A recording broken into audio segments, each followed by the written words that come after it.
জয় গুরু। পরম প্রেমময় পরম দয়াল শ্রী শ্রী ঠাকুরের চরণে শত সহস্র কোটি আভূমি প্রণাম জানাই। প্রণাম জানাই জগৎ জননী পুরুষোত্তম লীলা সঙ্গিনী শ্রী শ্রী বড়মা, পরম পূজ্যপাদ শ্রী শ্রী বরদা এবং পরম পূজ্যপাদ শ্রী শ্রী আচার্যদেবের শ্রীচরণে। পূর্বদিনের আলোচনার সামান্য কিছু অংশ উল্লেখ করে আজকের মূল আলোচনা শুরু করছি। শ্রী শ্রী ঠাকুরের দেওঘর আগমনের সাথে সাথে দিন দিন বাড়তে থাকে মানুষের ভিড়। ঋত্বিক অধিবেশনগুলোতেও মানুষ আসত অনেক বেশি।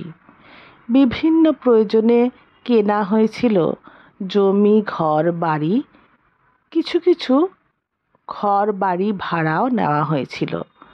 সৎসঙ্গ আশ্রমের পরিসর এইভাবে দিনে দিনে বাড়তেই থাকে। ফিলান্থ্রপি, গেস্ট হাউস, প্রেস, তপোবন বিদ্যালয় ইত্যাদির জন্য জায়গা, জমি, উপকরণ এবং মানুষের সংখ্যা বাড়তে থাকে। আশ্রমের শ্রীবৃদ্ধি ঈর্ষাকাতর মানুষের দুষ্টু বুদ্ধি জাগিয়ে তোলে। এর ফলে শুরু হয় ষড়যন্ত্র।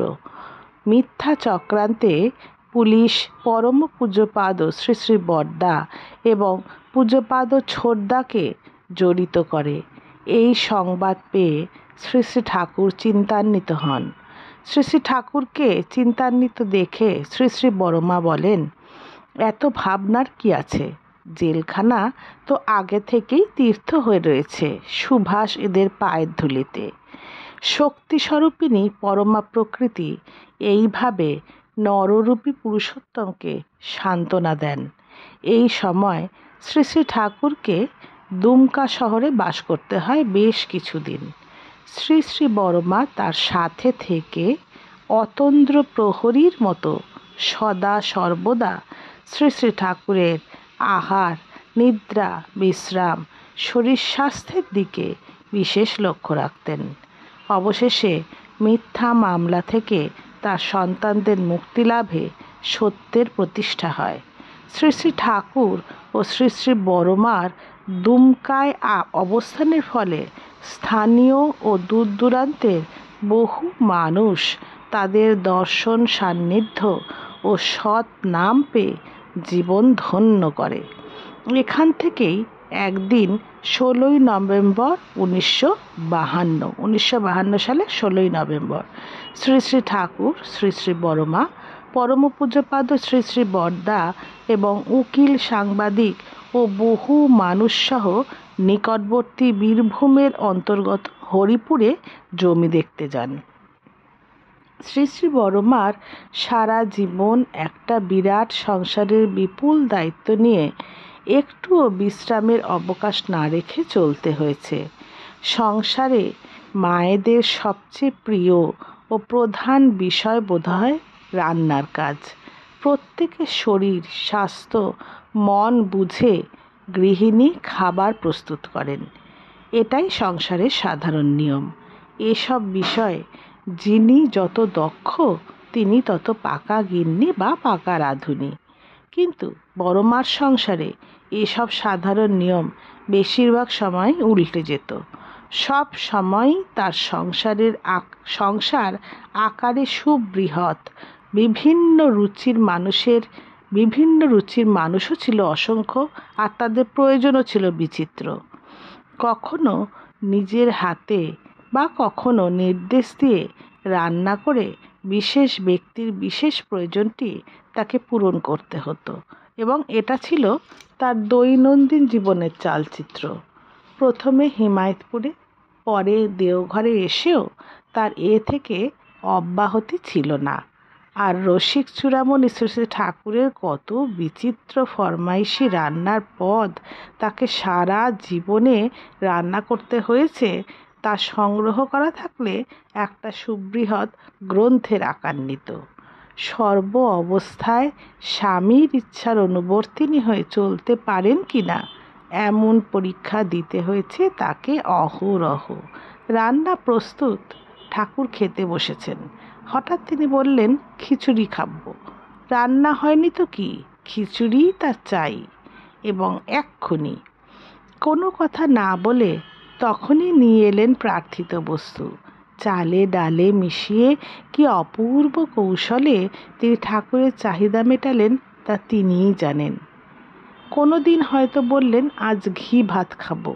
খেতে তো বসেই গেছেন, তক্ষুনি রান্নাঘরে গিয়ে ঘি গরম মশলার সাথে অন্নের অপূর্ব সংমিশ্রণ ঘটিয়ে তৈরি করলেন অতি সুস্বাদু ঘি ভাত।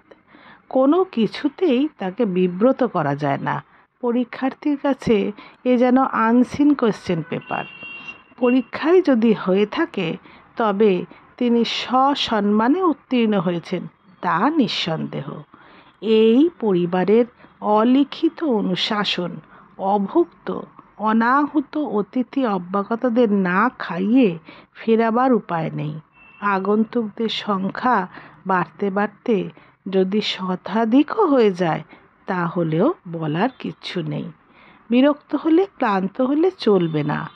সব শেষে কোনো দিন অর্ধভুক্ত, কোনো দিন বা চিড়েমুড়ি খাইয়েও বড়মা দিন কাটিয়েছেন, তার টের পায়নি কেউ কোনো দিন। শুধু কি তাই, অসহ্য শারীরিক কষ্টের মধ্যেও তাকে অতিথি আপ্যায়ন করতে হয়েছে। ডাক্তারবাবুরা এসে তার হাঁটুর কার্বাঙ্কাল ফোড়া অপারেশন করলেন অবশ করার পদ্ধতি ছাড়াই। দরজার চৌকাঠের কোণায় কপাল ঠেকিয়ে দাঁতে দাঁত চেপে অস্ত্রোপচারের তীব্র দুঃসহ যন্ত্রণা সহ্য করলেন একটুও শব্দ না করে। শরীরটাকে কোনো মতে ঘষ্টে টেনে নিয়ে রান্নাঘরে গিয়ে ঠাকুরের আবদারে ডাক্তারবাবুদের পরিতোষ সহকারে ঘি ভাত রান্না করে খাওয়ালেন। পুরুষোত্তমের লীলাসঙ্গিনী যিনি, তার জীবনে সুখ আরাম বিলাসিতা নাই। দুঃখের অগ্নিতপস্যার ভেতর দিয়েই একদিন তিনি শান্তি ও আনন্দলোকে উত্তীর্ণ হন। তখন সাধারণ মানুষ তার মধ্যে তার সান্নিধ্যে এসে পায় শান্তি। বিরাট বনস্পতির তলায় থাকে নিবিড় ছায়া। শ্রী শ্রী ঠাকুর বিরাট পুরুষ, শ্রী শ্রী বড়মার মধ্যেও তারই প্রতিচ্ছবি। জ্যোতি আশ্রমে শ্রী শ্রী ঠাকুর বসে আছেন। একদিন প্রশ্ন করলেন, বড় বউকে আপনাদের কেমন মনে হয়? বহু জনের বহু রকম উত্তরের পরিবর্তে শ্রী শ্রী ঠাকুর তার একটি মাত্র পরিচয় দিলেন, আপনাদের ঠাকুর যদি নারী দেহ নিয়ে জন্মাতো তাহলে তার যে রূপ হতো তা এই বড় বউ। নারী দেহ আশ্রিত শ্রী শ্রী ঠাকুরের পরিপূর্ণ প্রতিরূপ শ্রী শ্রী বড়মা। আজ আলোচনা এতটুকুই থাক। সবাই সুস্থ থাকবেন, ভালো থাকবেন, আনন্দে থাকবেন। জয় গুরু। বন্দে পুরুষোত্তম।